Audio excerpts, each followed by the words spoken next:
자, 안녕하세요. 북스형 카페 여러분. 자, 오늘은 저번 시간에 이어서 중개 토지제도 관련된 내용을 진행을 해볼게요. 자, 교재 몇 페이지 펴 보시냐면요. 349페이지 펴보세요. 자, 여기 보면 다음 중개 토지제도 중 그 성격이 다른 하나는 이렇게 있는데, 자, 일단 정전제가 있고요. 정전제라는 것은 맹자가 주장한 토지제도죠.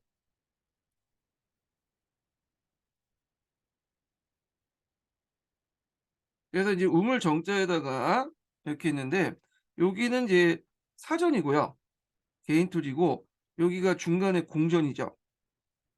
그래서 이 공전에서 생산된 생산물을 이제 국가에 갖다 바치는 그 시스템이 그 정전제인데 정전제는 실제 실시한 제도는 아니에요. 근데 서주시대 때 조법이라는 그런 토지제도가 있었거든요. 조법을 반영하고 있다 이렇게 보고 있어요. 이 조법이라는 거는 그 마을 공동체 공유지, 음락 공동체 공유지에 생산된 물건들을 생산물들을 상위 그 공동체에 갖다 바침으로써 세금을 이제 이렇게 납부하는 방식이죠. 그래서 마을 사람들이 돌아가면서 일을 하면서 거기 공유지에 일을 하면서 거기에 생산물을 이제 농산물을 생산을 하는 거죠.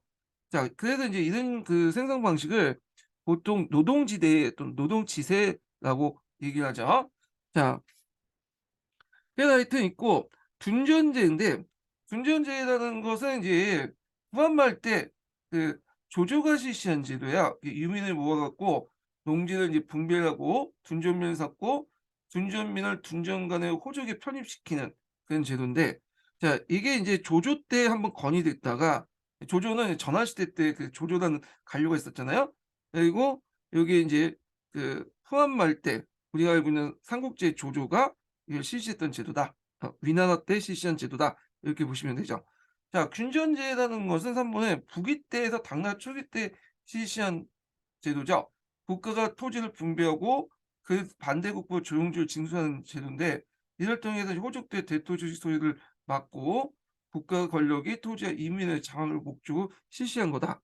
그다음에 천조정부제도는 태평전국 때 내걸었던 이상적인 토지 제도죠.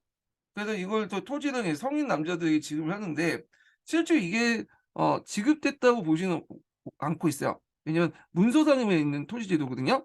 자, 하여튼 정전제하고 군전제하고 그 천조제 그 천조 그 전무제도는 일종의 이제 뭐냐면 여기 요거하고 요거는 군분사상을 입각한 거죠. 토지의 군분사상. 근데 이 둔전제는 군분사상보다는 그 당시 하도 유민이 많다 보니까 이 유민들을 끌어와서 농사를 짓게 하면서 항우지 개간이나 국가 경쟁력 제거, 더 나아가서 군사 유지의 목적으로 했기 때문에 군분하고는 좀 거리가 멀어요. 그래서 답이 2번이 되겠죠. 그 성격이 다른 거니까. 자, 그다음 2번 문제 볼게요. 제민족을 국가 권력의 지배하에 통합하여 국가의 통치체를 강화하는 정치적 이념에서 시행된 중국의 토지제도는 이렇게 있는데, 자, 이때 제민족이라는 건 여러 제자죠. 이게 제가 그런 게 아니에요. 이게 지 못대로 이제 움직여. 자, 그 여러 민족들을 국가 권력의 지배에 통합해서 국가의 통치 체제도 이제 강화시키려는 정치 이념이다 이렇게 있잖아요. 그 반영한 토지를 보면 이거는 이제 이민족이 실시한 토지제라고 볼 수가 있죠. 한족 외에도 여러 가지 호족들, 오랑캐들과 같이 살 때 실시한 제도라고 볼 수가 있는데, 일단 정전제는 요거는 아니고요. 그다음에 균전제 맞죠? 북위 시대 때부터 실시했으니까 북위 때 이제 선비족 외에 한족 등 여러 민족도 있었잖아요. 예. 그다음에 한전제는 이제 이건 후한 때, 전한 때죠. 전한 때 예제 때 실시한 제도라고 하지만 실질적으로는 실시하지 않았어요. 그 실시하려고 했던 제도죠. 장원제는 이제 이건 장원제라는 것 자체가 일종의 뭐냐면 토지 사유를 전제하고 하고 있잖아요. 그리고 어떤 왕조든 다 있었던 그 제도고요. 그래서 이제 이 국가 통치제도 강화하고 거리가 멀죠, 이거는. 예. 그래서 군전제가 붕괴할 때 장원제가 등장한 걸 볼 때 오히려 국가 통치가 해체될 때 있는 장원제가 등장해요. 그래서 답이 2번이라고 보시면 돼요. 북위 때 실시한 군전제 이렇게 이제 보시면 되고, 자 3번을 볼게요. 3번 보면 거기에 내용에 담고 있는 것은 이렇게 있죠. 자, 여기 보면 노조는 15세 이상에서 17세 정남에게 40무, 처에게는 20무를 지급했고, 자, 여기 또 보면 노비도 지급하죠. 그리고 이제 경우도 있는 자에게도 지급을 하죠. 이렇게. 상전이다 해 갖고 정남 20무에 줬다.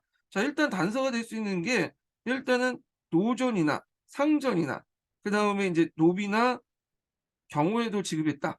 그러면 이건 당나라 균전제가 아니죠. 당나라 균전제는 성인 남자들에게만 지급하고 그리고 구군전이나 영업전 명목으로 지급하잖아요.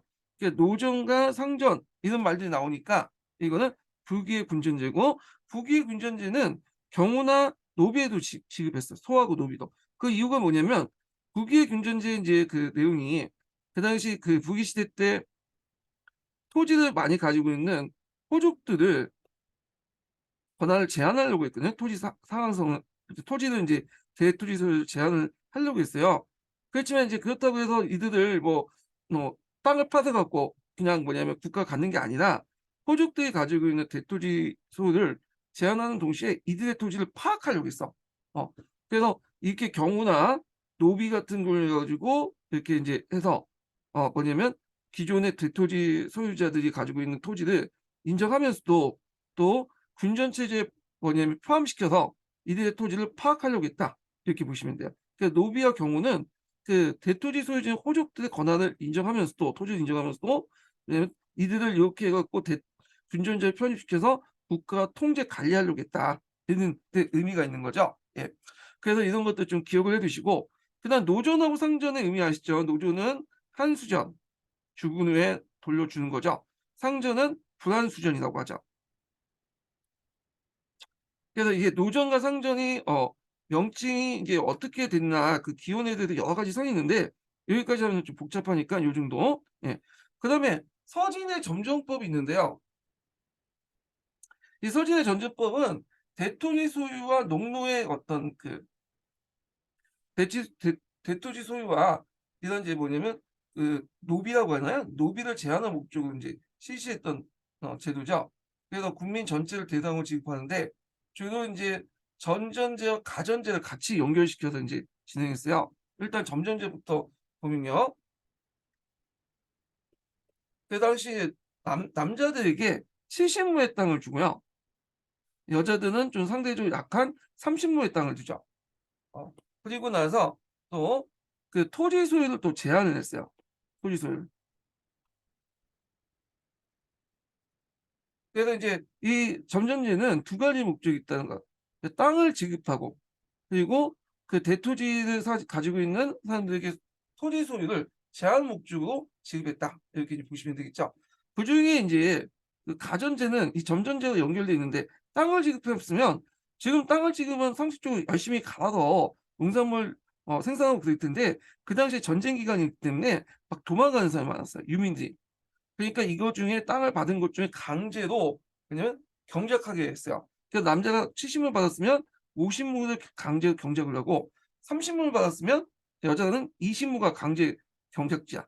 그러니까 의무 경작지를 정해놓는 것이 가전법이다. 네, 이렇게 보시면 돼요. 그래서 점전제와 가전제에 관련된 내용도 시험 문제 나왔죠. 예.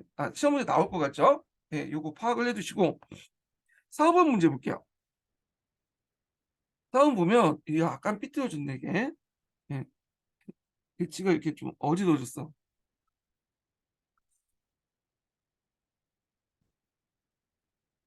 자, 중국의 삼국 시기 때 위나라에서 어 처음 실시한 정책을 바르게 설명한 것은 자, 위죠. 근데 이 위가 어디에 있었죠? 삼국 시대에 있었어. 요거 기억을 해 두시고. 자, 보면 1번 문제부터 풀어 볼게요. 자, 일부에게 비단 1필과 이석을 내도록 하고 미혼 남자 4명이나 4명이나 경작과 사직에 종사한 노비 8명 혹은 경우 소정 20등마다 모두 일부의 조조에 해당하는 액수를 내게 한다. 이렇게 했는데 요거는 이제 북위 시대 때 했던 거죠. 그래서 군전제가 이제 실시되면서 군전제에서 바탕으로 해서 세금을 내야 되잖아요. 예. 그래서 이제 실시한 제도인데 요걸 이제 별다른 명칭이 없어요. 예. 다만 이제 교과서에서는 통론에선 "세역을 실시했다." 이렇게 네. 그냥 뭐 세역제라고 하긴 하는데 세역제라는 게 이제 뭐냐면 세를 걷고 역을 이제 동원하는 그런 것들을 일반적으로 얘기를 하거든요. 근데 별다른 칭호가 없기 때문에 그냥 세역제로 할게요. 그냥 원래는 일반 명사인데 여기 군전제가 시작될 때 실시한 제도 그냥 제가 임의로 세역제로 얘기를 할게요. 북이 때 실시한 건데 앞에서 요거 기억을 해 두시라고 했죠. 삼국시대 위니까 요거는 위긴 위지만 이거는 위진남북 주시대 위잖아요. 이게 북이라고 따로 이제 후대사자들이 부르죠. 그러니까 위나라하고 삼국시대 위나라하고 상관없는 거고. 자, 2번을 보면 궁중에 중전관을 두고 가나다의 인물 평가. 오타네요.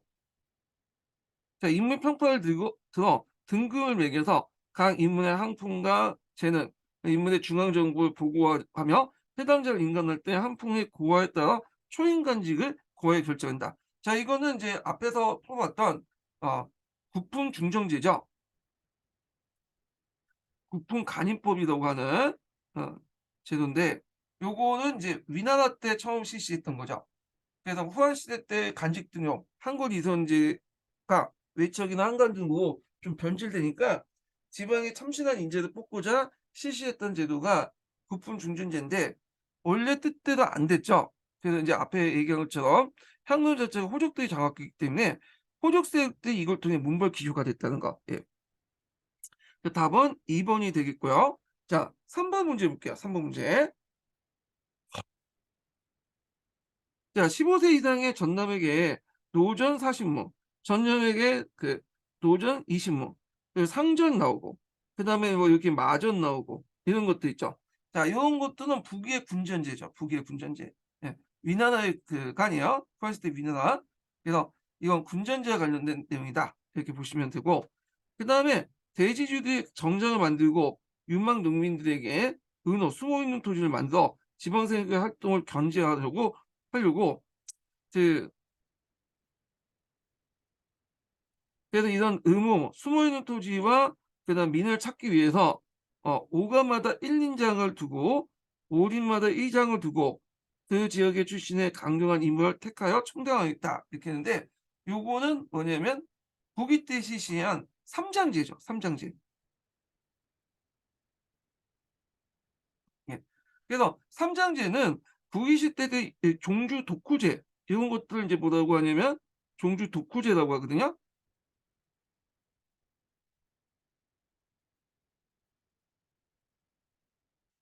동주제라고 하죠. 그러니까 시민 있는 사람들이 주변의 농민들 예속화시켜서 예민화시켜 그리고 자신의 호족에 뭐냐면 포함시키죠. 그러다 보니까 정부가 요런 이제 뭐냐면 종주 독구제 때문에 개별 인민들을 지배를 못해요. 그래서 이들을 이제 다시 파악하려고 숨어있는 토지와 숨어있는 유민 사람들을 파악하기 위해서 행정 조직을 만들었어요. 삼장제요. 북이 때. 그래서 이 삼장제를 통해서 정확하게 호구를 파악을 하고 그리고 그걸 바탕으로 또 땅을 나눠주려고 했죠. 그래서 군전제를 시행하기 전에 사전 정비 작업으로 군전제를 이 삼장제를 실시했고 삼장제를 바탕으로 군전제를 통해서 땅을 나눠준 다음에 그 대가로 그 앞에 세역제를 시행을 했어요. 예. 그래서 세역제, 삼장제, 군전제는 일종의 삼위일체였다. 서로 연결돼 있다. 이렇게 보시면 돼요. 자, 요것도 이제 북이 때 행했던 거죠. 예. 북이 때. 그래서 이게 서로 이제 연결돼 있다는 거 기억을 해 두시고 요 그 뭐냐면 세역제 그다음에 군전제, 삼장제 요거는 주로 이제 홍제 때 이제 실시했다고 이제 보고 있지만 홍제가 어릴 때 인제 했거든요. 그래서 홍제 어릴 때 무슨 태우인가 뭐 집권하고 있었어요. 그래서 그 태우의 섭정 기간 동안 진행했던 거야. 예. 제가 그 태우 이름은 잠깐 까먹었는데 하여튼 그렇게 이제 보시면 될 것 같고요.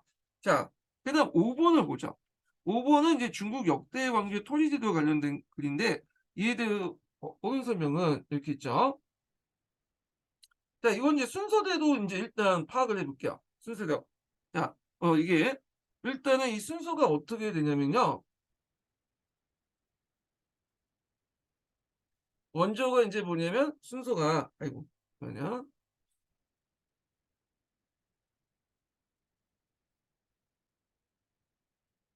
아 잠깐만요.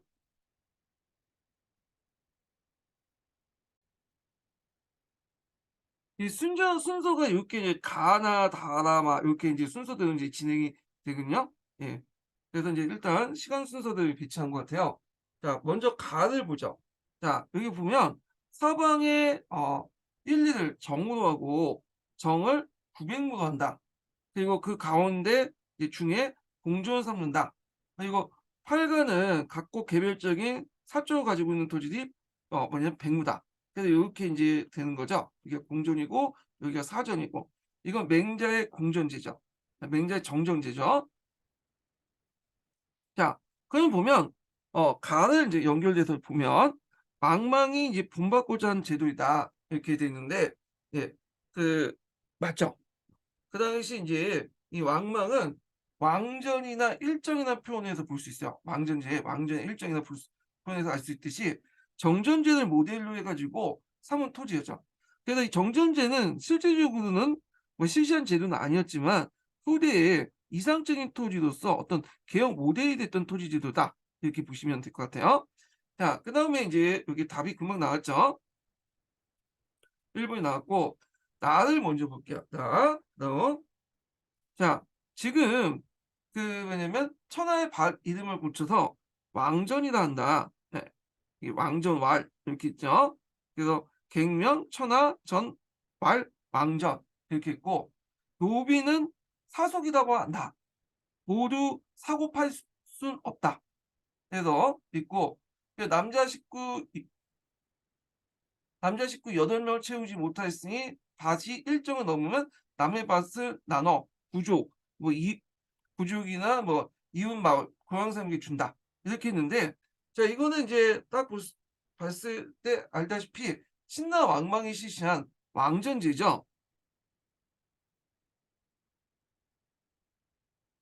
그래서 이제 토지 매매를 금지시키고 한 집에 남자 8명일 경우에는 일정만 소유하고요. 900만. 나머지는 친척이나 토지가 없는 사람들이 분배하는 제도예요. 예. 이런 것들 인제 같이 기억을 해 두시면 돼요. 어떤 분은 이 왕전제에 이 노비가 있으니까 노비 매매 뭐 이런 관련된 내용이 있으니까 뭐 노비제도 같이 왕전제에 설명하시는 분도 있더라고요. 그게 아니라 여기는 인제 토지제도 중에 노비와 관련된 내용이 언급된 것뿐이지 이 왕전제는 토지제도예요. 노비제도와 상관없는 거예요. 예. 자, 그러면 인제 문제 풀어 보면 이 왕전제 관련된 내용 좀 풀어 보면, 자, 삼국통일의 재정적 기반이 되었다. 자, 이거는 위나라가 인제 실시한 둔전제죠, 둔전제. 나중에 미래 계승한나라가 서진이 되잖아요. 그래서 이게 서진까지 쭉 가는데 둔전제 관련된 내용이라는 거 이렇게 이제 보시면 되고, 3 번을 볼게요, 3 번. 자, 3 번을 보면 여기 임주는 사람 믿음이에요. 임주하역은 정농 전 중랑장을 삼고 백성을 모집을 해서 그다음에 허와의 진을 치고 경작하게 했다. 그래서 곡식 100만 씩을 얻었다. 그리고 궁극에 정관을 빌려 설치하니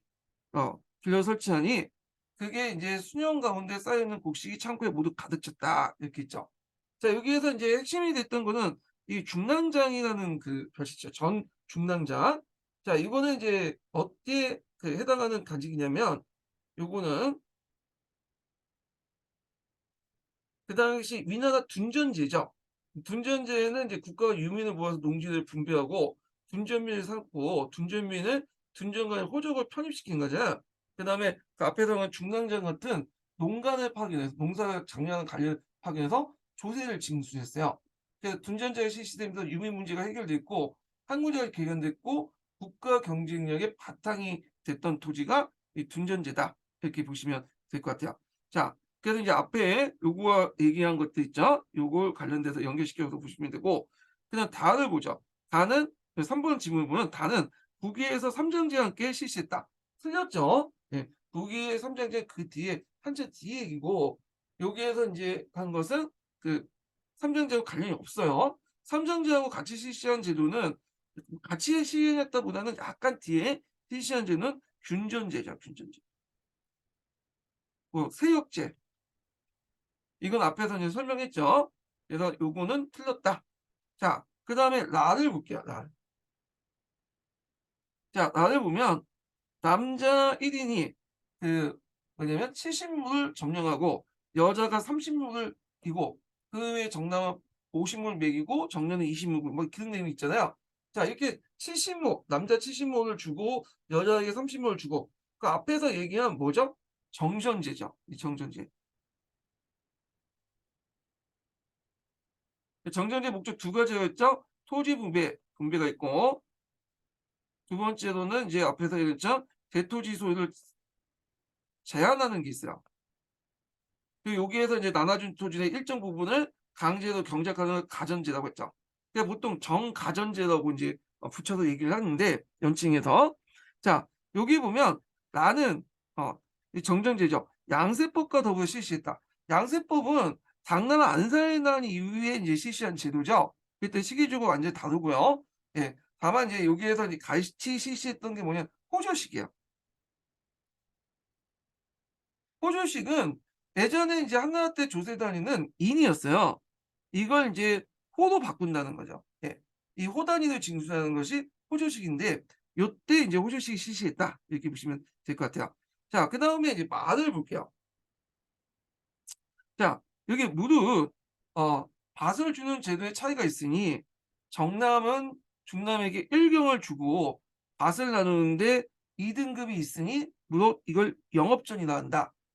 그다음에 다른 하나는 구분전이 나간다. 자, 영업전과 구분전이라는 말 들으니까 당나라의 뭐예요? 군전제라는 걸 알 수 있죠.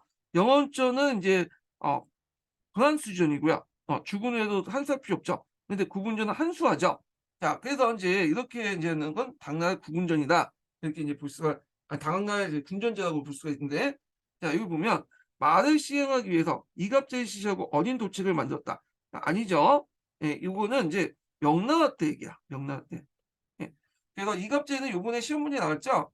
그래서 명나라 홍보제가 실시한 항중 조직이죠. 그래서 자급자 중에 가능한 115 일일 115를 1, 2로 편성하고요. 상등호 10호하고 이을 이장호와 백호인 갑수호로 나누죠. 그러면 총 10개가 나오죠. 10개가 나오고 10조가 나눠지고 한 개 조가 10년에 한 번씩 이제 한 개 조가 맡아갖고 이갑역을 수행하는 것을 뭐냐면 이갑제라고 하는데 이갑제 같은 경우에는 조세징수, 부역징발, 치안유지, 농민교화, 그다음에 부역학제 장서, 부역 항책 장서, 그러니까 부역 항책을 작성을 하거나 이런 것들을 했다는 거, 그런 것도 있고요. 그다음에 이제 그 어림도책 같은 경우에는 토지재산이죠. 이건 중앙에서 직접 만들어요. 이거 이갑자에 실시한 건 아니고 중앙에서 관리가 파견해 갖고 어림도책을 만들고 부역항책이 이제 뭐냐면 이갑제가 만드는 거죠. 그래서 이런 역들을 이갑역이라고 한다. 자, 그리고 이번에 시험 기출문에 나왔던 거죠. 자, 그래서 이제 이렇게 해서 그 토지제도와 관련된 내용을 봤고요. 조세제도 관련된 내용 볼게요. 자, 조세제도 관련된 내용은 크게 뭐 양세법이 있고요. 일족분법, 지정음제 이렇게 이제 나눠서 이제 보시면 되겠죠. 예, 그게 자 그러면 이제 문제 풀어볼게요. 다음은 당의 독종 때인 780년 양현이 양세법이 청하면서 제한 네 가지 새로운 세법 원칙이다. 읽고 물음에 답하시오 이렇게 있는데 여기 보면 한문으로 돼 있긴 하는데 굳이 한문 사료를 읽을 필요 없이 친절하게 거기에 설명을 다 해놨어. 예. 그래서 이제 이거 볼게요. 자, A는 여기죠. 네, 호는 주어와 객구를 구분하지 않고 현재 거주지 후에 장부를 올린다라고 번역됐다. 자, 이 같은 세역 징수 원칙 개정되기 전 세법 원칙을 쓰시오 이렇게 했거든요. 자, 그러면 이제 이걸 이제 주와 객코를 구분하지 않고 현재 거주하는 후에게 장부를 올린다라고 했는데 그 주어가 뭐고 객코가 뭔지를 알아야 되겠죠. 예. 그래서 이제 주어라는 것은 뭐냐면 그 뭐냐면 현지 거주하는 호를 얘기해요. 원래부터. 예. 개코는 어 다른 지역에서 온 호를 얘기하죠. 다른 지역에서. 그 당시 도호가 많아서 도망간 호가 많아 갖고 다른 지역에서 들어온 그 호들이 많았거든요. 그래서 예전에는 주호하고 개코를 구분을 했어. 예. 그래서 개코 같은 경우에는 좀 그 세금을 차등으로 이제 매겨 갖고 좀 덜 내게 하고 주호는 원칙대로 이제 세금을 내게 했죠. 예. 그러다 보니까 주호보다 개코보다 주호가 세금이 많다 보니까 어떻게 얘네들이 도망을 가요. 얘들이 또 도호가 되죠. 도호가 이제 다른 지역에 가면 개코가 된단 말이에요. 그래서 불려온 돈이 바뀐 돈을 이제 뺀다는 말이 있듯이 그게 계속 이게 순환이 돼. 어. 여기 주호가 있으면 개코 때문에 이제 세금 부담 때문에 도망가고 애들이 개코 되면 또 세금 부담이 많아진 주호가 또 도망가고. 자, 이런 형태가 되는데 이렇게 이제 그전에 양세법 이전에 이런 원칙 주어와 객구를 구분하고 차등징수한다라고 이제 쓰시면 돼요. 요때 이거는 이제 가로정책하고 관련돼 있거든요. 요번에 시험 문제 나왔죠. 그 우문영이라는 사람이 그 당시 이제 막 군전제가 무너지니까 군전 체제를 유지하면서도 뭔가 인제 좀 그 사회적 변화를 신속하게 대응하기 위해서 이렇게 가로 정책을 실시했어요. 그때 가로 정책 때 정한 게 뭐냐면 이 원칙이죠. 주와 객구를 구분하고 차등 징수한다. 이런 건데 양세법에서는 이게 바뀐 거야. 그래서 주와 객구를 구분하지 않고 인제는 현재 거주하는 호를 기준으로 해서 장부를 보고 철저하게 인제 토지나 재산에 따라서 세금을 걷는 거죠. 그래서 호를 이제 구등급으로 나누고 그 구등급 나눈 호의 기준으로 해 갖고 그때 세금을 걷는 거죠. 이걸 뭐라고 하냐면 호산 대응 부과의 원칙이라고 해요. 호가 가지고 있는 재산을 근거로 해서 대응해서 부과를 한다. 예. 그리고 그전에 인제 원칙은 건갈 정책과 가로 정책과 관련된 내용인데 요게 이제 기출문제 요번에 나왔죠.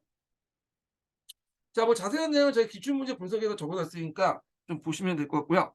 자, 세원세법. 세원세법은 뭐예요? 예. 양세법이죠. 양염이 인제 뱉던 세원세법 개정된 것은 어떤 사건 어떤 결과가 빚어졌기 때문인가 이렇게죠. 이건 안사의 난이죠. 이 안사의 난 이후에 군전제가 무너지고 그게 뭐냐면 제도 장원제가 바뀌었죠. 물론 군전제는 이제 이미 안사의 난 이제부터 무너지기 시작했어요. 제도적 외형만 가지고 있었는데 안사의 난 이후에 군전제가 완전히 확인사살된 거야. 그리고 나서 인제 이 뭐냐면 군전제를 대체할 수 있는 뭔가 새로운 그러니까 군전제가 이제 무너지면서 인제 장원제가 확대되죠.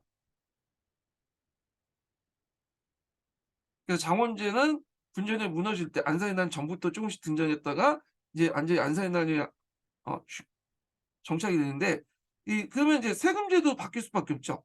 왜냐하면 군전제 입각에서 조용조를 했잖아요. 이 조용조는 군전제가 군등분배이기 때문에 토지를 똑같이 나누기 때문에 이것도 군등징수야. 그 장원제라는 건 토지를 많이 가지고 있는 사람을 장원 소유하잖아. 그러니까 군중진 분배가 그러다 보니까 차등으로 이제 토지를 소유하고 있잖아요. 자, 그래서 군정이랑 좀 다르죠. 그러다 보니까 차등 징수가 필요해. 그래서 양세법이 실시된 거야. 그래서 토지가 뭐냐 많은 사람들이 장원을 갖고 있기 때문에 당연히 토지를 많이 갖고 있는 장원을 많이 갖고 있는 사람이 세금을 많이 내겠죠. 그러니까 차등 이렇게 차등화됐고 그에 따라서 세금도 차등징수했다. 군전제는 군등징수나 군등분배 군등징수인데 이건 차등으로 토지의 소유했기 때문에 당연히 차등을 징수하는 게 양세법이다. 이렇게 기억을 해 주시면 돼요. 자, 하여튼 안사의 난 이후에 군전제 풍계로 그 당시 인제 안사의 난 이후에 이제 절도사들이 장악했잖아요, 강북 지역을. 근데 강남 지역은 순지화 돼 가지고 절도사가 있어도 문벌 귀족들 출신이 많았고 중앙에 충성하는 사람들이거든요. 그래서 강남 지역에서 세수입을 징수했어요. 그래서 안사의 난의 결과 강남 지역에서 세수입이 증세됐고 주로 인제 그때 양세법은 강남 지역에 적용됐다.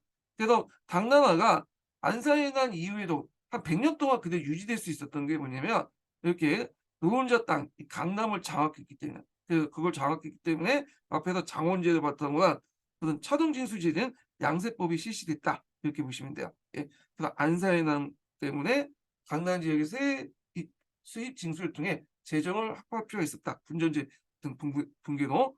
자, 그다음에 B를 보면 B가 요거예요. 여기 보면 사람은 정남과 중남을 구별하지 않고 빈부에 차등을 둔다. 번역된다. 자, 이같이 개정 전에 세법 원칙을 30자 이내에 쓰시오. 이렇게 했거든요. 자, 그래서 이제 이거는 이제 상황은 정남과 중남을 구분하고 빈부의 차를 둔다.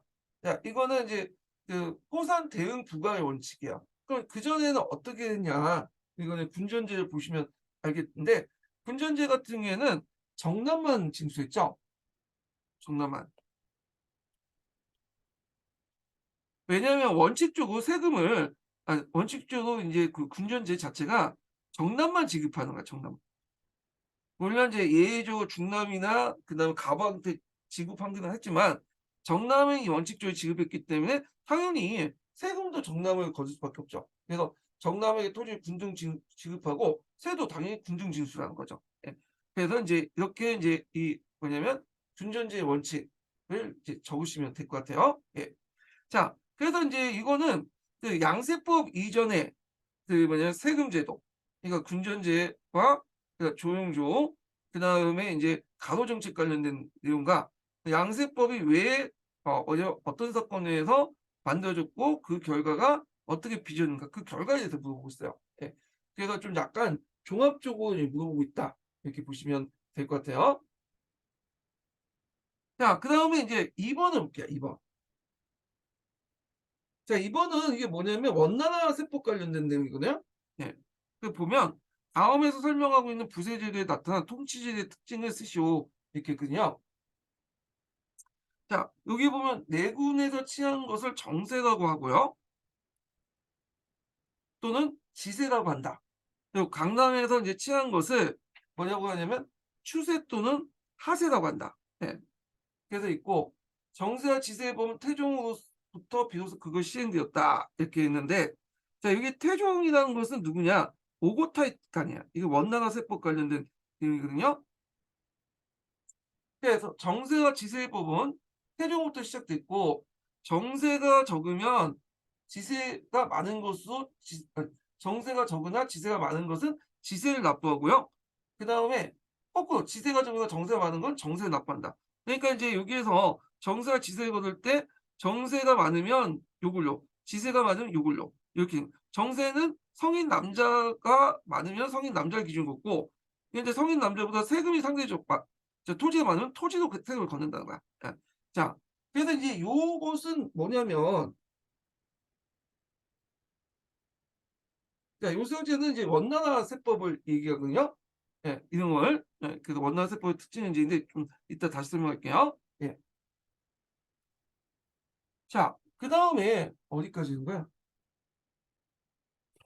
자, 추세와 하세법을 그 강남에 시행하였으나 처음에는 세조가 세조는 쿠비라니칸이죠. 그래서 세조가 송을 편정할 때 강동과 그 절서 지역에는 제했다. 그 나머지는 다 추세만 이제 뭐냐면 취했습니다. 그러다가 이제 성종 2년 원년에 그 강남 지역에도 하세를 뭐냐면 제도를 취했다. 그러니까 처음에 추세만 있다가 하세를 도입을 했다 이런 내용이죠. 자, 그러면 이걸 좀 이해하려면 원나 세자의 특징을 좀 발표했어요. 원나 세자의 특징이 원나라는 원래 이제 그 정복국가였죠. 자꾸 정복국가보다는 유목국가였죠. 네.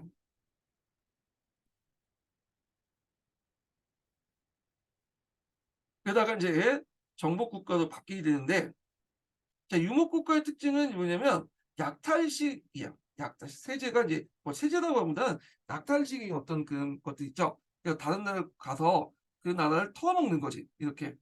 그러니까 얘들은 정주할 목적이 없고 여기 지배할 목적도 아니기 때문에 약탈식으로 이렇게 털어먹는데 나중에 이제 얘들이 정복국가 되면서 이제 바뀌게 돼요.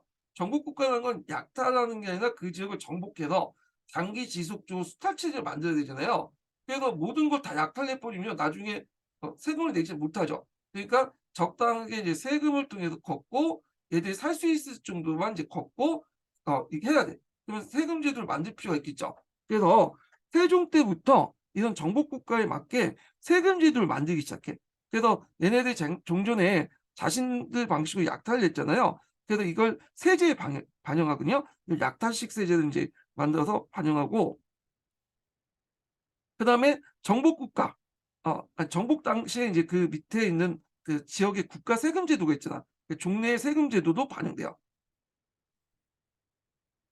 이게 인제 그 원나라도 마찬가지야. 다른 나라도 마찬가지야. 원나라도 종종 약탈식 그 방법을 세금제도 받아들였고 종래 중국의 세제도 같이 받았어요.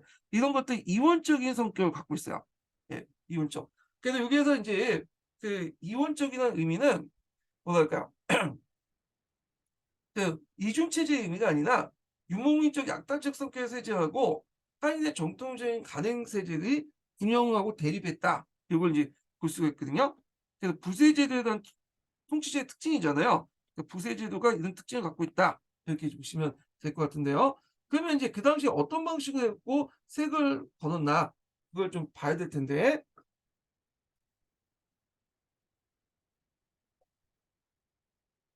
자, 이거는 강북 지역과 강남 지역이고 상황을 좀 고려해 갖고 인제 실시했어요.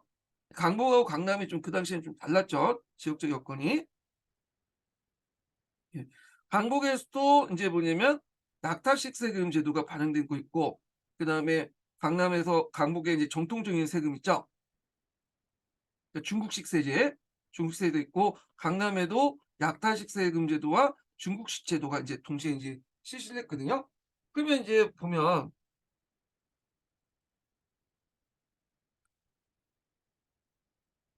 자, 여기 보면 이제 그 강남에서 강북에서 약탈식 세제는 사조와 포온이에요. 사조와 포온.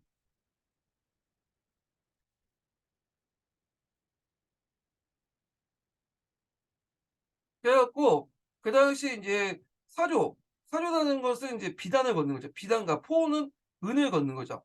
예, 초기에 은은 인제 납부했지만 초납으로 인제 대체했다고 하거든요. 여하튼 나중에는 교초로 걷게 하고 그래서 이걸 걷어 가지고 그 몽골 귀족들에게 주는 거야, 이건. 이게 이제 약탈식 세제가 반영되는 거고 그다음에 중국식 세제 같은 경우에 앞에서 얘기 말한 것처럼 정세와 지세를 인제 걷죠. 그런데 보통 강북 같은 경우에는 땅의 비옥수가 떨어지기 때문에 정세, 성인 남자들이 많은 그 집이 많아요.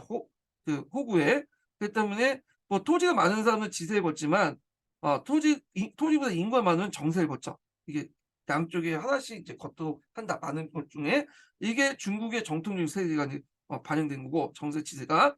그다음에 강남에서도 이제 똑같이 인제인데 강남 같은 경우에는 약탈식 세제가 뭐냐면 문탄세야. 문탄세는 뭐냐면 모든 사람들에게 빈부의 고로 없이 인두세 형태로 걷는 거야. 그래서 이걸 가지고 인제 뭐 몽골 귀족들에게 주고 뭐 그렇게 했는데 자 중국식 세제는 양세법인데 양세법을 다 같이 한 게 아니라 보통 양세법은 하세와 추세로 나눠져 있잖아요. 예.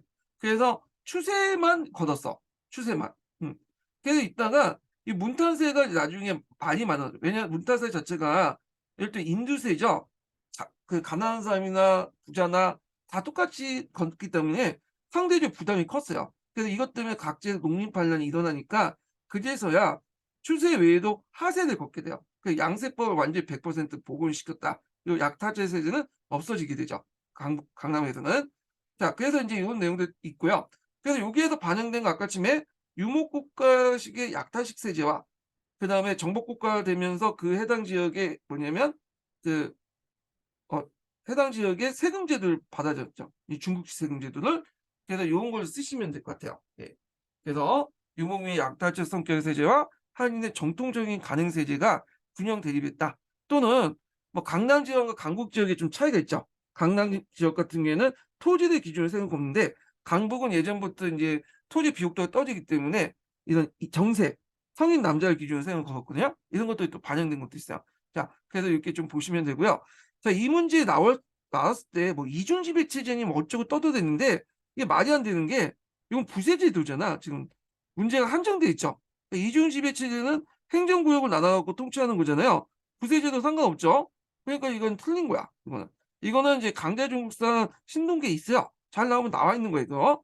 자, 중국식 세제에 관련된 내용을 이제 좀 봤고 3번 문제 볼게요. 자 3번 문제는 좀 약간 논술형이죠. 중국의 세제가 당대 안사에 난 이후 영대 16세기 중엽 이후 그리고 청의 옹정제 시대에 중요한 변화를 겪었다. 그래서 세 왕조에 각각 나타난 세제 특징과 세제의 변화를 하는 경제적 의미를 500자 이내에 쓰시오. 요건 다 이제 문마가 있고 대충 이제 흐름을 얘기하면 당대 안산의 난 이후에서 명대 이렇게 16세기 이후 요거는 양세법이죠. 그 양세법의 내용을 쓰시면 되고요. 근데 청나라 옹정제 시대 때 중요한데 아니 중요까지니까 여기까지 그 전까지 양세법이고 이후까지 이렇게 청나라 때가 일조폰법 그다음에 옹정제 때가 지정음제 그 일조폰법과 지정음제 내용을 쓰시면 돼요. 예. 그래서 이렇게 있고 그다음에 4번 문제 볼게요. 4번. 중국에서 다음에 조세제도에 시행된 배경이 되었던 것은 이렇게 있는데 자 보면 중앙은 재정 지출에 근거하여 총세액을 정하고 각 지역의 중앙에서 분배된 수량에 따라 그 지역의 호로부터 세를 징수한다. 자 이건 뭘까요? 양출 제입의 원칙이야. 양출 제입의.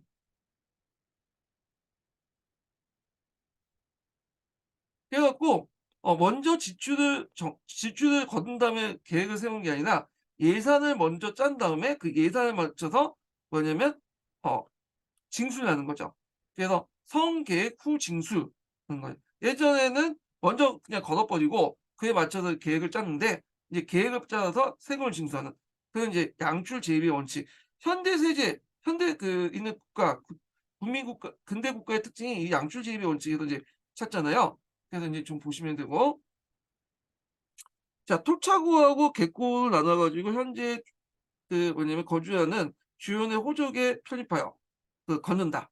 그리고 호정에 걷고 인제 호정에 다가있다가 걷는다. 예. 요거는 이제 앞에서 얘기한 호산 대응의 원칙, 호상 대응 부과의 원칙 관련된 내용이죠. 건거주의라고 하죠. 또 그 앞부분은 건거주의, 호산 대응 부과의 원칙. 다 양세법 관련된 거예요. 그리고 이제 여론과 가오에 두 차례 걷는데 뭐 하세와 추세를 납부한다. 두 번에 걸쳐서. 그래서 화폐를 납부하고 뭐 이런 등 토지는 미국에 납부하고 양세법의 전환 특징이죠. 그래서 이제 그 내용을 보면 그럼 양세법이 시행된 배경을 찾으라는 거잖아요, 지금요. 자, 문제를 이제 풀어보면요. 토지경매 학대로 인한 농민 몰락 여기 금방 나오죠. 예. 균전제가 이제 붕괴되면서 조용조를 더 이상 거둘 수 없죠. 군중진수의 군등 분배에 따른 군중진수인 조용조를 거둘 수 없고 그다음에 토지의 어떤 소유나 재산의 차이가 늘어나니까 차등해서 세금을 징수할 수밖에 없잖아요. 이걸 얘기한 거고 자 생산력 변화에 대한 고가의 급격한 변동 요거는 뭐 특정한 시대를 염두에 두고 얘기한 건 아닌 것 같아요. 일단은 그건 직접적인 관련이 없고 상업 활동에 따라 위한 화폐 수요 증가. 뭐 이것도 특별하게 어떤 시대를 염두에 두고 얘기한 것 같지 않아. 이거는 농업기술 수준의 미박달로 인한 식량 부족. 요거는 이제 그때 당시하고는 좀 맞지가 않죠. 왜냐면 농업 당나라 때부터 이제 이항법이 조금씩 이제 시작되기 시작하고 2년 3부작도 실시하잖아요. 그래서 농업 생산력이 올라가게 되죠. 그래서 식량 부족은 있을 거라고 생각하는데 그 당시에 전반적인 이제 사회 경제적인 상황을 볼 때는 약간 요거는 맞지가 않아. 그래서 일본하고 이제 연결돼서 보시면 될 것 같아요. 예. 자 5번 문제 볼게요. 5 번.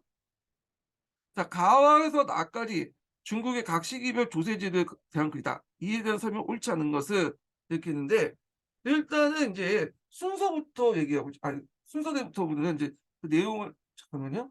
아 순서부터 얘기를 해 볼게요. 일단은 나가 이제 먼저고 예 차례대로 나가 그다음에 그 그다음에 라 그다음에 가 그다음에 다 이게거든요. 그래서 여기는 인제 틀렸어요 일단 요거는.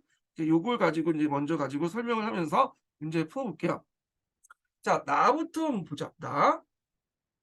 자 여기 보면 호는 조로 호는 조의 명칭이 있었는데 농토가 있는 자는 족을 내고 호가 있는 자는 배와 비단을 냈으니 농토 위에 다시 호구에 대한 세가 있었다. 이렇게 있죠.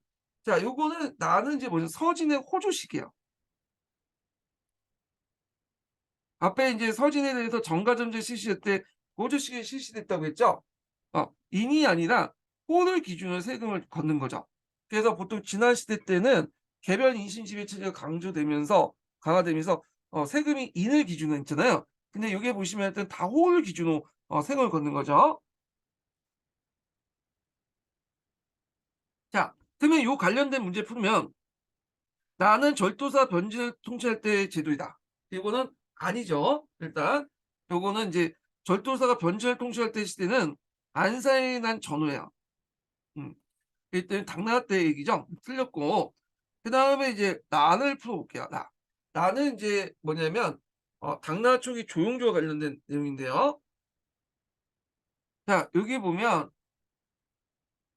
잠깐만요.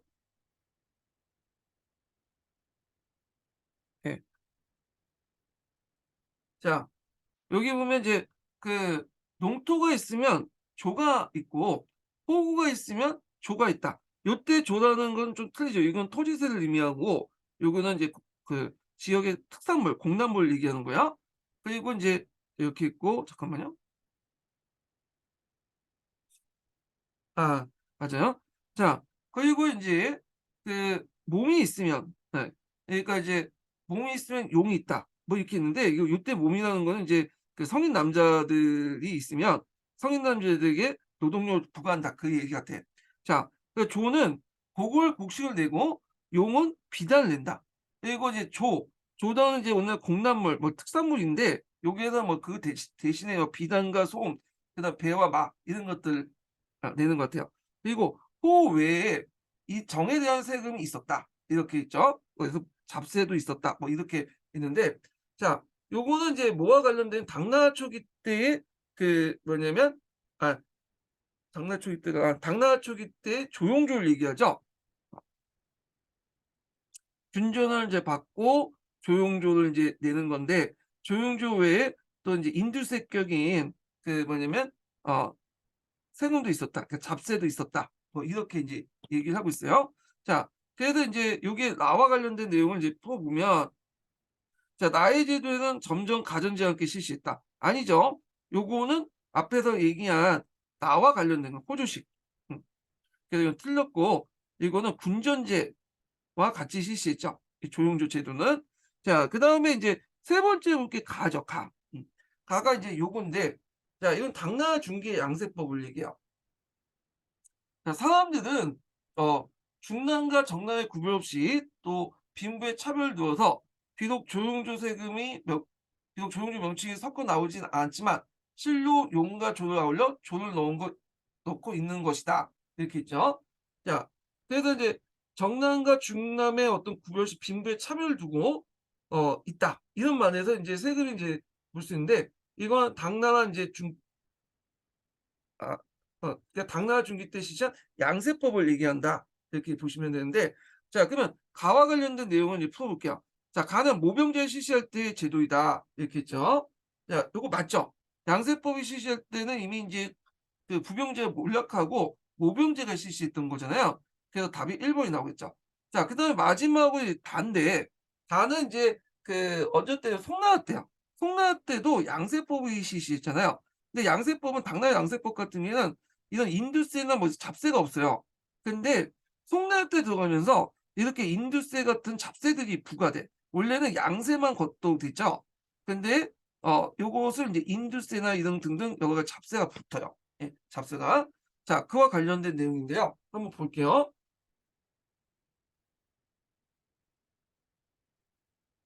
자, 여기 보면 아이고 이거 어디 갔어?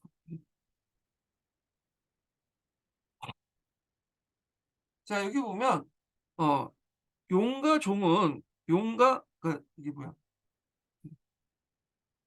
자, 용하고 노동력하고 특성은 조에서 감하지 않았으나 비록 조에서 감하지 않았으나 다시 정그 정신 그러니까 이제 일반적으로 이제 남자를 짓는 정남세 그러니까 인두세를 얘기해요. 인두세를 걷게 됐다라는 거죠. 그리고 합해야 살을 거뒀다. 어. 그래서 인제 해서 이게 해서 이제 이 신정세라고 하거든요. 정신이라는 거는 신정세를 얘기해요. 신정세. 예. 그래 갖고 이 신정세를 뭐냐면 조용조 외에 거뒀다 내용이죠. 한번 이게 좀 어려워 가지고 이제 해석이 저도 잘 안 되는데 하여튼 이 내용인데 요거는 앞에서 했죠. 양세 외에도 신정세라는 것들이 다시 부활해서 예전에 신정세 걸었어요, 양세법 이전에. 그걸 다시 부활해 갖고 잡세를 걷는다 그 내용이야. 이건 송나라 때야. 송나라 때. 송나라 때. 그래서 이 송나라 때인데 요 구조는 제가 듣기로는 사료에서 빼온 게 아니라 그 당시에 이제 벌나는 이게 사료 내용이 없다 보니까 이거 뭔가 송나라 때 양세법에서 잡세를 걸었다는 걸 신정세를 걸었다는 걸 좀 강조하기 위해서 뭐냐면 그 당시 이제 만들려고 했는데 문제를 여기다 집어넣는데 별다른 사료가 없다 보니까 교수님이 직접 이 문장을 만들었다고 그래요. 이게 요거는 이제 사료에서 뺏겨온 거고. 자, 하여튼 뭐 근데 송나라와 관련된 내용이에요. 송나라. 예. 그래서 이거는 보면 자, 당의 제도는 군전제와 함께 시행됐다. 당의 제도는 아니죠. 이 군전제는 이미 이제 당나라 때 없어졌고 송나라 때는 이미 장원제였죠. 장원제. 예. 그래서 이건 맞지가 않죠. 자, 그래서 각국의 인제 뭐냐면 시기의 조세 제도인데 요 한문사유 자체도 좀 해석하기 좀 어렵고 그다음에 내용 자체도 좀 약간 힘든 부분이 있어요. 예. 그래 갖고 일단은 인제 어려운 문제였다. 이렇게 보시면 될 것 같아요. 자, 그래서 답이 여기 보면 1 번이죠. 예, 맞는 거니까. 예. 자, 그다음에 인제 6 번을 보죠. 6 번. 자, 아래 글은 1711년 청해 강혜제가 지정은제 시행하기 위해서 내린 유칙의 일부다. 자, 그래프는 중국 역대 왕조의 전국 인구 통계표이다. 자, 유칙의 내용을 참고해서 그래프에 18세기 때 인구 수치가 급속히 증가된 양상을 보이게 된 원인을 50자 이내에 쓰시오 있거든요. 요 내용을 이제 보시면 알겠지만 교과서에 있는 사료예요. 네. 그래서 이제 요 사료가 어떤 사료냐면 강희제 때 공포됐던 이제 내용인데 성세자생전이라는 이 신령이죠.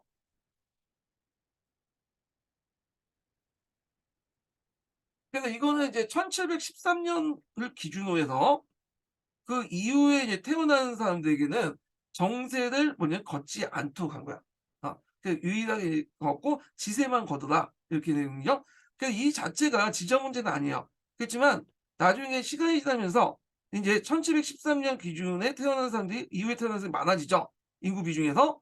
그러면서 자연스럽게 이제 지세가 없어지고 자연스럽게 정세가 없어지고 정세가 이 지세의 통합이 돼 버려. 예.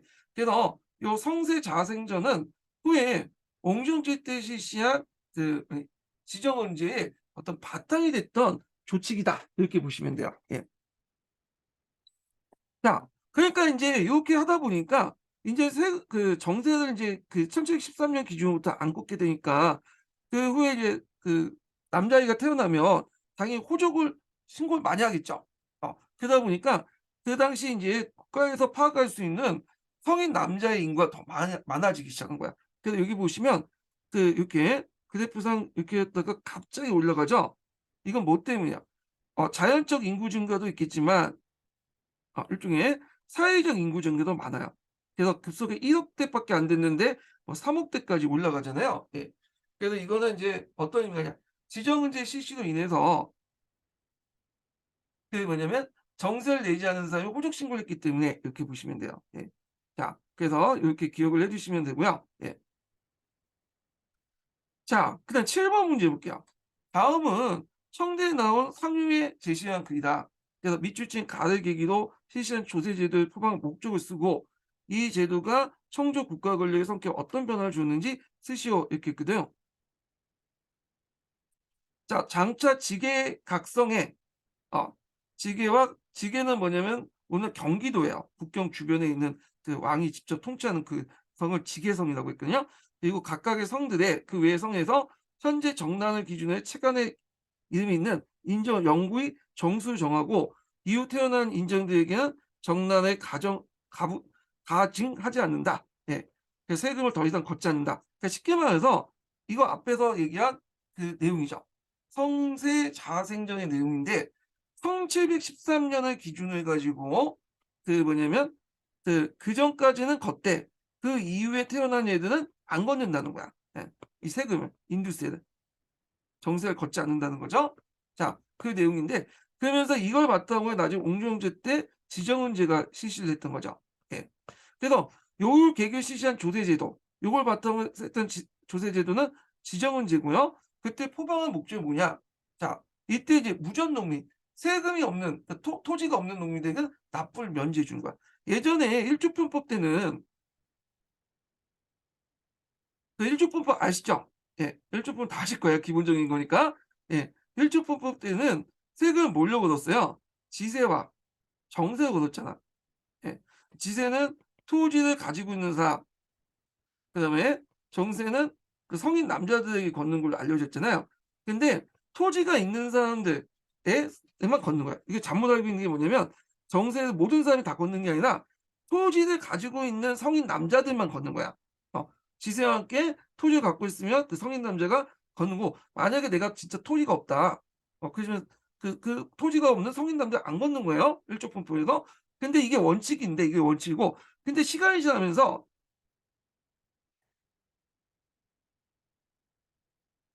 토지를 갖고 있는 이게 뭐냐면 지주들이 그 자기의 소작인들 있죠. 소작인들에게 정세를 이제 전가를 냈고요. 그 소작인들은 토지가 없기 때문에 정세를 낼 필요 없겠죠. 그래서 그렇지만 전가를 하는 바람에 실질적으로는 그 소작인들도 그 밑에 정세를 납부를 내죠. 이 전호도들로. 그래 갖고 이게 사회 문제가 된 거야.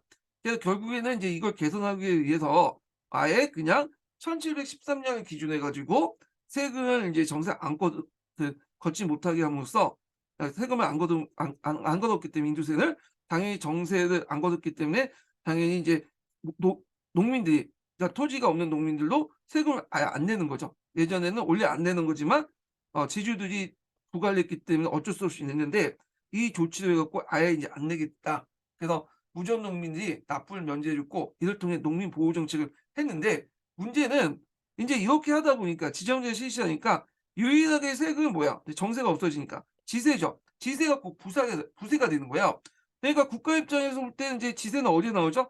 토지를 가지고 있고 특히 땅을 많이 가지고 있는 지주들한테 나오잖아요. 그래서 지주들이 인제 있는데 그 당시 토작인들이 "못 먹겠다. 못 살겠다." 해서 항저 운동이 일어나면, 지대를 낮춰 달라고 하면 정부가 누구 편을 드냐면 지주 편을 든 거야. 그래서 지주 입장을 편을 들어서 그 당시 항저 운동을 진압을 해요.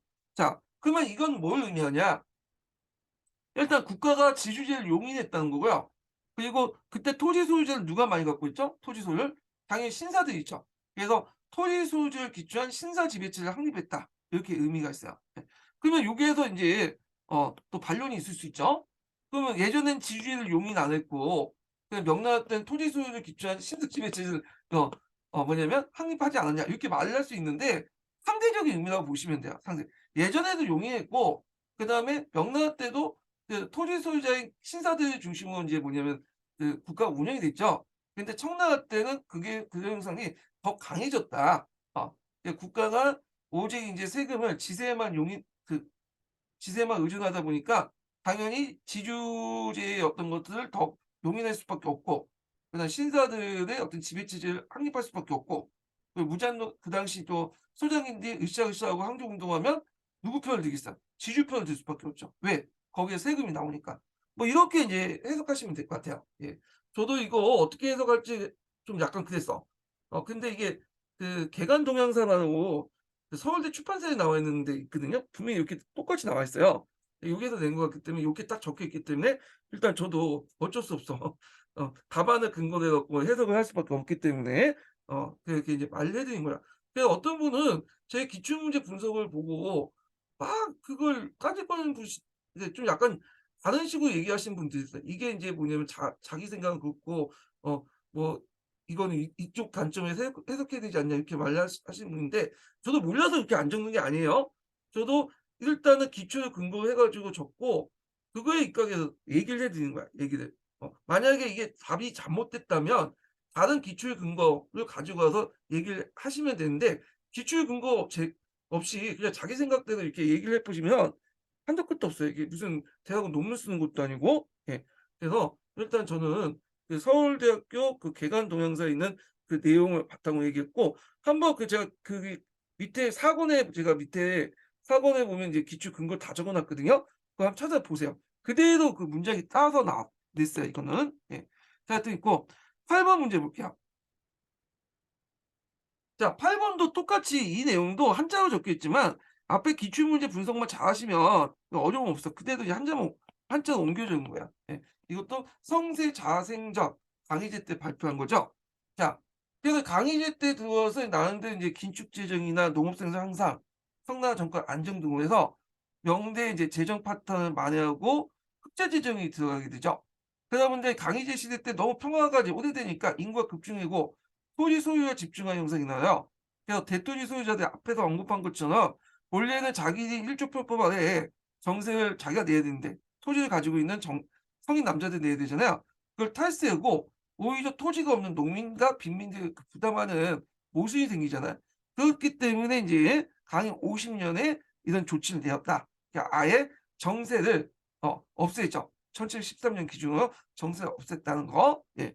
자, 그 내용인데, 자, 이 정책의 영향을 옳은 것을 보기에 있는 대로 고른 것은 이렇게 있는데, 자, 이거는 이제 일단 보면 어 동청, 강시, 윈남, 타이안 등지 인구 이동이 일어났다. 맞죠? 네, 요거 청나라 때 인구 이동이 났어. 근데 이게 이 정책의 영향이 아니라 엄밀히 말하면 사회경제적인 어떤 영향 때문이거든요. 예, 전반적인 이 조세제도 영향이라고 할 수 없는데 이미 딱 답이 정해져 있어요, 이거는. 답이 객관식 그 문제이기 때문에 기획관 디귿이거든요. 그러니까 그냥 전반적으로 그냥 요것이 사회경제적인 어떤 영향까지 합쳐 갖고 얘기한다 이거 들으시면 돼요. 이게 지금 뭐 이게 딱 답이 정해져 있기 때문에 뭐라고 할 수는 없어요. 그러니까 그래서 인제 이거는 청나라 때 인구 관련된 내용이고 청나라 때는 요게 이런 그 봉천, 강시, 윈남, 타이안은 예전에 복지였잖아요.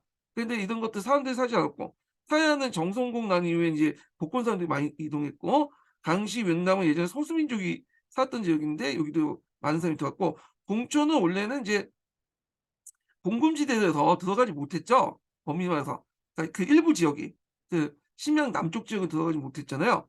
근데 이제 나중에 19세기 들어가면서 봉금지대 틀어져.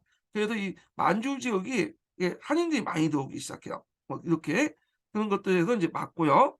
자, 요게 맞다는 건 요 제도뿐만 아니라 그 청나라 때 어떤 사회 경제적인 어떤 형상까지도 다 얘기하는 거예요, 지금. 예. 왜냐하면 답이 딱 정해져 있기 때문에 그런 식으로 해석해야지 답이 나와요. 예.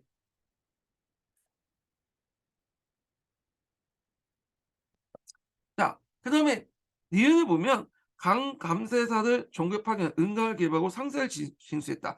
자, 여기 상세 징수했다는 내용 거, 강세를 징수했다.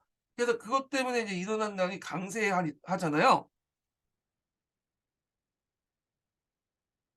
자, 이 강세안은 왜 일어났냐면 만력제 때 그 당시 인제 그 만력제 3대 원정이 일어났죠. 몽골 보베이 반란, 조선 임진왜란 출병, 그다음에 그 심주 그 토사의 양원의 반란이 있었잖아요. 그다음에 대규모 군사 원정을 감행했고 이에 따른 막대한 자금이 필요했어요. 그래서 이제 명나라 정부는 자금을 마련하기 위해서 한간을 강간세사도 이제 파견돼서 경제력 분야 강남에 상세를 징수하고 은강을 개발해서 강세를 징수했거든요. 그것 때문에 한간을 횡포하고 이 강제 징수가 많아지니까 강남을 중심으로 한 민방, 직용의 변이 일어났잖아요. 그래서 이거는 청나라 때 사실이 아니라 명나라 때 사실이야. 이때 때문에 틀렸고. 자, 그다음에 디귿을 보면 은나라 부족으로 야기된 극심한 경기 침체에 회복되어 생산과 유통이 활발해졌다 이렇게 했거든요. 자, 요거에 대해서는 해석이 좀 많은데 일단은 명초기 때 정부에서 돈과 지폐를 사용하고 했지만 널리 보급되지 못했죠. 은은 금지된 상태에서 돈과 동전하고 지폐만 사용하려고 했어요. 근데 15세기 무렵 상품화폐 경제가 발달되니까 은의 사용량이 증가되고 관리의 봉급 또한 은을 지급하면서 실제로 인제 나중에 그 은 사용 금지는 풀어지고 금은 인제 뭐냐면 공식적으로 인정하게 되죠. 그러면서 은납도 인제 왜냐면 세금도 이제 봉급도 은을 지급하니까 당연히 세제도 은납화가 되잖아요. 근데 이 증가된 은의 수요를 국내 은강산에서 충족하지 못하니까 일시적으로 전황이 일어났어, 명나라 때. 예. 그러다 보니까 대규모 경기 디플레이션, 물가 하락이 났고 이런 것들이 경기 침체로 연결돼 있거든요. 예. 그런데 인제 이것이 인제 잠깐 일시적인 거고 나중에 이제 중국의 은값이 유럽보다 두세 배 많다고 들어가니까 소문 나니까 멕시코와 일본의 은이 중국에 집중되기 시작하죠. 그래서 이것 때문에 은 부족 정상이 좀 풀리게 돼요. 자, 이게 첫 번째이고요. 그래서 15세기 무역에 잠깐 일어났던 그 공황을 얘기하고 두 번째로는 또 뭐냐면 그 강희제가 청기령을 내렸죠. 청기령을. 어. 그래서 이제 다 봉쇄를 했잖아요. 그러니까 해외로부터 은이 들어오지 못해. 멕시코산이나 일본산 은이. 그러다 보니까 일시적으로 은 부족의 현상이 일어났죠. 그래서 디플레이션이 일어났죠. 요걸 얘기를 하는 것 같아요. 지금 두 가지 경우인데 근데 이제 나중에 강희제가 인제 여기를 정복하고 나서 다시 전해적을 내 갖고 청기를 풀어서 다시 은이 해외 은이 들어오면서 인제 뭐냐면 디플레이션 경기 불황이 좀 더 가라앉았죠. 그래서 요 관련된 내용 같은데요. 근데 이게 인제 뭐냐면 요 조치가 내려진 게 인제 지정은제 관련된 내용이잖아요. 예. 그 지정은제 그 전 단계 아까 얘기한 성세 자생저가 그 지정은제에 관련된 내용이고 이게 이제 지정은제하고 연결돼 있으니까 지정은제에 영향을 쓰라고 한 것 같은데 요게 시기적 옹정제죠. 물론 이 기반은 강희제 때 마련했지만 그렇기 때문에 좀 시기적으로 약간 느려. 예. 그래서 요건 틀린 거야. 그전이니까. 예.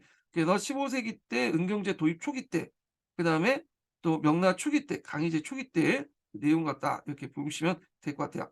그다음에 니을 보면 과세 대상을 토지 한정하여 세금을 홀조 부과하여 징수할 수 있었다. 맞죠? 그래서 점점 이제 정세가 없어지고 지세만 남게 되죠. 그러니까 정세가 이 지세에 이렇게 통합이 되는 그렇게 인제 하게 되잖아요. 그래서 지세를 뭐냐면 걷게 됐다. 그렇지만 한계도 있죠. 지세가 꼭 부세다 보니까 모든 일이든 뭐냐면 신사들 그러니까 토지를 가지고 있는 지주인 신사 계층들 위주로 돌아갈 수밖에 없다. 물론 명나라 때도 더 그랬지만 청나라 때는 더 그랬다. 이렇게 보시면 돼요. 그 답이 기읍과 니을 요 관련된 내용들 보시면 되고 그래서 요거는 아까 처음에 영했던 이 정책이라는 것은 인제 그 지정 문제를 얘기해요. 예. 그래서 성세 자생정가 그 영향을 바탕으로 한 그걸 바탕으로 지정 문제를 얘기하지만 요게 그냥 지정 문제가 없었었지 말서 예. 그래서 그냥 청나라 때 이 정책 이후에 일어난 청나라의 어떤 사회 경제 변화를 보시면 될 것 같고 요거는 그전에 일어났기 때문에 명나라나 청나라 초기 때 일어났기 때문에 좀 맞지가 않죠. 그래서 뺀 거예요. 예. 그 문제가 그렇게 좋은 문제는 아닌 것 같아. 요걸 직접 해 갖고 요 관련돼서 물어봐야지 그 청나라 전반적인 내용도 이렇게 갖다 붙여 놓으면 물어보면 좀 그런 것 같거든요. 자 하여튼 그렇게 있고 자 그다음에 9번 문제인데 이거 너무 많이 했네. 네. 빨리 풀어보죠. 그냥 어차피 다 풀게. 자 9번 문제는 뭐냐면 이금과 관련된 거예요, 이금. 그래서 예전에는 이제 정근대 시대 때는 우리나라 이런 중국은 관세가 없었죠. 그 세금을 물건에 부과하는 게 아니라 일종의 상인들 이렇게 부과를 했어. 그 이금이라고 하죠. 그래서 물품 통과세를 얘기를 하는 거예요. 그래서 인제 요걸 볼게요. 이금은 태평 천국 진압을 위해 비용을 확보하기 위해서 1853 년에 장슈전에서 인제 실시되었으며 이후 전국에 확대되었다. 그러나 관리들은 이금에 대한 불완전한 감독 체제를 악용하는 사례가 빈번했다.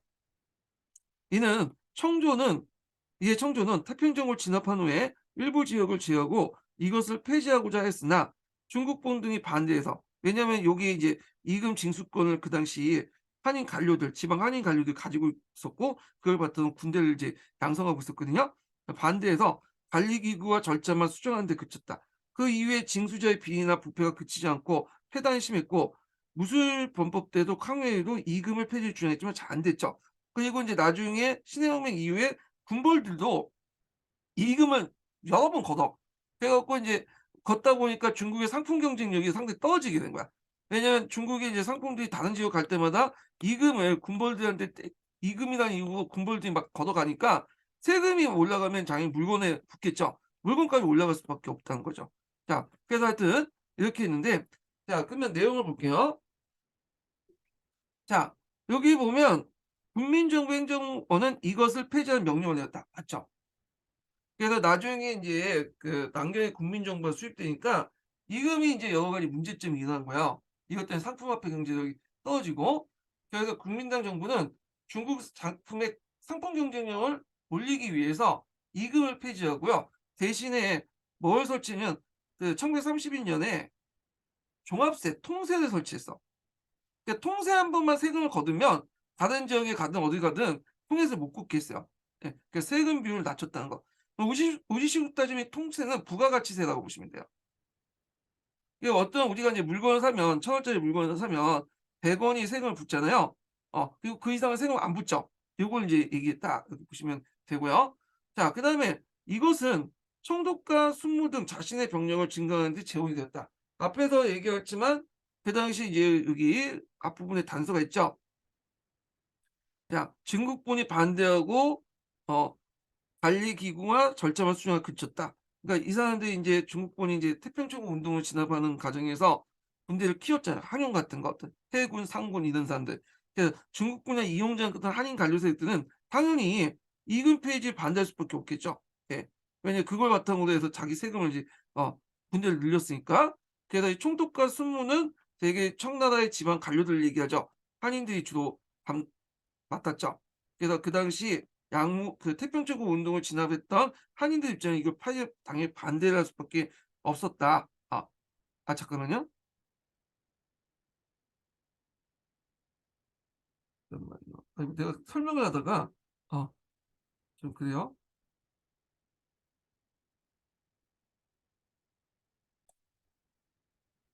자 맞아요. 제가 착각해서 지금 했는데 그래서 요거 이제 이렇게 이해해 주시면 되고 자 기읍, 니은이 있고 그다음에 인제 디귿을 보죠. "이것이 한번 납부된 상품은 추가 관세 없이 정부에 유통될 수 있었다." 아니죠. 앞에서 얘기했지만 이금은 인제 통행하는 과정에 중간중간에 성과 성, 현과 현을 이렇게 지나갈 때마다 세금을 걷어. 특히 군벌 시대 때는 더 심했어요. 군번 여기 요쪽 통치의 군번이 여기 한번 걷다가 또 다른 군벌 지배하다 보면 또 걷다가 그러니까 이게 안 되니까 이제 뭐냐면 세금이 많이 수시로 걷다 보니까 물건값도 같이 뛰게 된 거죠. 그래서 추가 과세 없이 정부에 유통될 수 있었던 거는 뭐냐 아까 치면 통세죠, 통세. 그래서 이건 통세에 대한 설명이니까 틀렸고 그다음에 인제 그 4 번을 볼게요. "미국이 이것을 폐지하면 중국의 관세 자주권을 인정하겠다고 했다." 네 맞죠. 그래 갖고 인제 그때 이제 그 중국이 그 뭐냐면 관세 자주권을 좀 이렇게 회복하려고 했어요. 협정 관세를 폐지하고. 그래서 협정 관세는 인제 관세를 정할 때 수입국이 자주적으로 결정하는 게 아니라 수출국과의 합의안에 관세를 정하는 걸 말하거든요. 대개 보면 저율 관세가 정해져 있기 때문에 수입국의 재정 수익 악화와 자국의 경쟁력 상품 경쟁을 저하시키는 문제점이 발생했는데 그래서 이제 워싱턴 회의 때 그걸 얘기를 했어요. 워싱턴 회의에서 인제 그 뭐냐면 "우리 좀 관세 좀 낮춰 달라." 아니 "협정에서 이제 폐지하고 관세 자주권을 이제 회복하려고 한다." 자 이렇게 했는데 그 미국이 그걸 안 들어줬죠. 관세율만 쪼금 인상해 줬어. 협정 관세는 계속 그렇게 하고 자 그리고 또 이제 1925 년에 국경 관세 특별회의에서 중국은 관세율 인상이 아니라 협정 관세를 통해서 관세 인상이 아니라 관세율도 인상해 달라는 게 아니라 관세 자주권을 좀 회복을 요구 우리가 관세를 뭐 좀 어 그 자주적으로 정해 달라고 요구를 했는데 근데 일본을 제외한 각국의 반응이 부정적이었어요. 어 영국 같은 경우에는 외국인 생명과 재산을 보호할 수 있는 통일적인 국가체제 정비의 선제 조건을 내걸고요. 미국은 국내 통관세 이금 때문에 도저히 안 된다. 왜냐하면 관세를 이렇게 낮춰 줘야지 합정 관세를 해 갖고 적어도 관세를 최대한 낮춰야지 이 관세 외에도 동중에 이제 보면 비관세 장벽 있잖아요, 이금들. 이금들 해 갖고 계속 뭐냐면 미국 물건이 처음에는 뭐 100 원이었는데 협정 관세에 따라 115원 정도 이렇게 관세에서 나갔는데 여기에서 그대로 들어간 게 아니라 이금들이 인제 있다 보니까 실제 소비자로 갈 때는 1,000 원이란 말이야. 그러니까 이게 되게 뭐냐면 안 된다. 그래서 "너네들 이걸 자율적으로 정하면 우리한테 우리 그 뭐냐면 미국 상품의 경쟁이 어 더 나빠질 것이다. 예 뭐 너네들이 이제 협정 관세 없을 뿐 여기 130 원을 딱 정해 놓고 하면 여기 통과하면 훨씬 더 또 세금이 더 올라갈 거 아니야. 지금도 그런데." 막 이런 식으로 얘기를 하는 거야. 자 결국에는 이제 교섭 끝에 1928년 7 월에 중국이 미국하고 중미 관세 협정을 체결해요. 그래서 결국에는 협정 관세를 폐지하고 관세 자주권 그러니까 이제 중국이 자율적으로 관세를 뭐냐면 정할 수 있는 권리를 얻게 되죠. 예. 그래서 요거 니을 관련된 그래서 기읍, 니은, 니을. 자 요거 관련된 내용이고요. 예. 자 그다음에 10번 문제 볼게요. 10번 문제.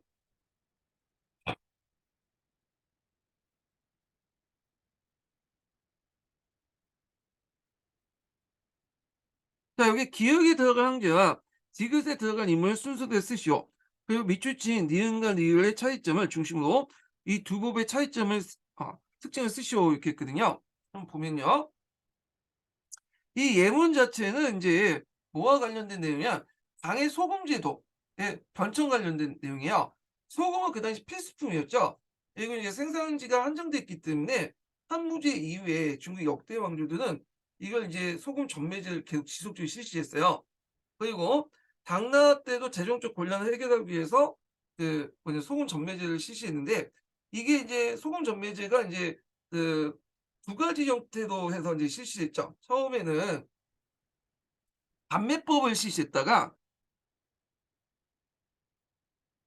어 감매법을 실시했다가 통상법을 왜냐면 다시 바꾸자. 그래서 요 관련된 내용이에요, 소금 전매제. 자 보면 자칫동감의 기록에 따르면 제옥이는 있는데, 요 제옥이라는 사람은 인제 어떤 사람이냐면 감매법을 이제 주장했던 사람이에요. 감매법.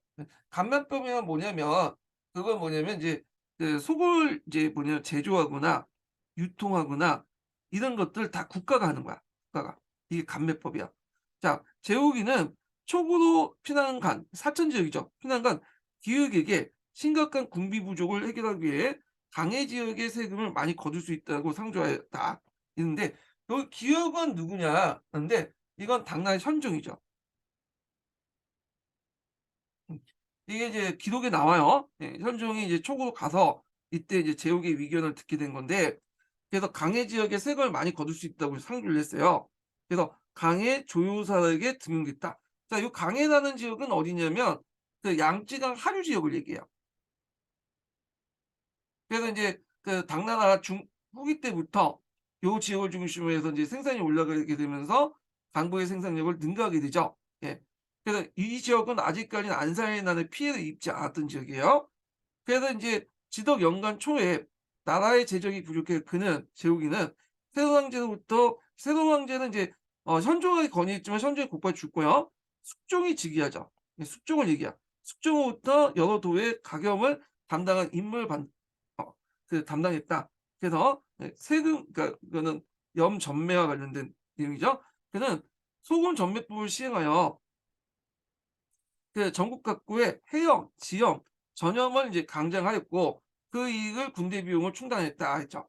그러니까 해엄이라는 것은 뭐 중요한 건 아닌데, 해엄은 바다에서 내는 거고 지염이란 것은 뭐냐면 바다에서 나는 소금 외에도 그 뭐랄까 소금이 이제 많은 호수가 있어요. 예. 함수호라고 하는데 그 함수호에서 채취된 소금을 얘기해요. 예. 그래서 인제 있고, 그다음에 점염이라는 것은 지하수에 녹아 있는 소금이 있거든요. 이걸 얘기해요. 그래서 요걸 해서 인제 뭐냐면 군대 비용을 치르는데 이때 실시한 감매법은 아까 좀 했죠. 염의 생산에서 유통까지 다 장악한 거죠. 그래서 이때 이제 소금 1 두당 신문의 생산 원가에 100 무의 소비세를 인제 각세를 부과했어. 그래서 총 110 무가 된 거야. 그래서 생산 원가는 100 문인데 신문을 부과하는 거죠, 세금을. 예. 그래서 110 문으로 이제 팔았다, 이렇게 보시면 돼요. 자, 그 뒤에 이제 제후기를 대신 염정을 담당하는 사람이 누구냐? 이 사람이 유한이라는 사람이에요, 유한. 그래서 유한은 어 뭘 주장했냐면 통상법을 주장했죠. 자, 통상법이라는 건 뭐냐면 정부가 일일이 세금을 생산하고 하면 좀 약간 힘이 많이 들잖아요. 그래 갖고 통상법은 소금의 생산과 출하 과정만 관에서 담당하고, 그러니까 생산 분야는 인데 통상법은 소금의 생산과 출하 과정만 관에서 담당하고 상인에게 그걸 인제 판매권을 주는 거야, 독점 판매권. 그래서 상인들이 독점 판매권을 인제 주고 상인들이 팔면 그 상인들이 거기에 세금을 좀 징수하고 정부한테 주고 나중에 인제 쪼금 약간 자기 수수료 떼고 그런 식으로 이제 하는 것이 통상법이에요. 쉽게 말하면 생산과 추가 과정만 관에서 담당하고 나머지는 상인들에게 세금을 걷고 운반권과 판매권을 주는 거야. 예, 독점 판매권을. 자, 그래서 인제 이렇게 해서 실시했던 것이 새로운 소금정보법이 이게 통상법이다, 이렇게 쓰시면 돼요. 그래서 이걸 비교해서 쓰면 감매법은 모든 염의 생산의 유통까지 장악하고 국가가, 통상법은 소금과 생산 추단 과정만 관에서 감독하고 상인들에게 운반과 판매를 맡겼다. 대신에 상인들은 이제 각세를 징수해서 세금세를 점세를 징수해서 관리에게 주는 거죠. 이렇게. 자 이렇게 했다는 걸 좀 기억을 해 두시면 되고요. 자 그래도 이게 당나라 때 전매제도다 이렇게 보시면 돼요. 그래서 뒤에 제가 이제 명나라 때 이제 소공제 계중법 관련된 내용이 있는데 그 계중법은 여기 안 나와 있으니까 그 건너뛰고 그 기출문제 분석 내용만 좀 참고를 해 주시면 될 것 같아요. 자 그래서 오늘 여기까지 해 가지고 다 풀어 봤고 자 그 중국의 조세 제도까지 다 풀어 봤고요. 다음 시간에 중국 근대화 개혁 관련된 내용 근현대사 부분을 넘어갈게요. 자 오늘 강의 그냥 수고하셨고요. 다음 시간에 뵙겠습니다.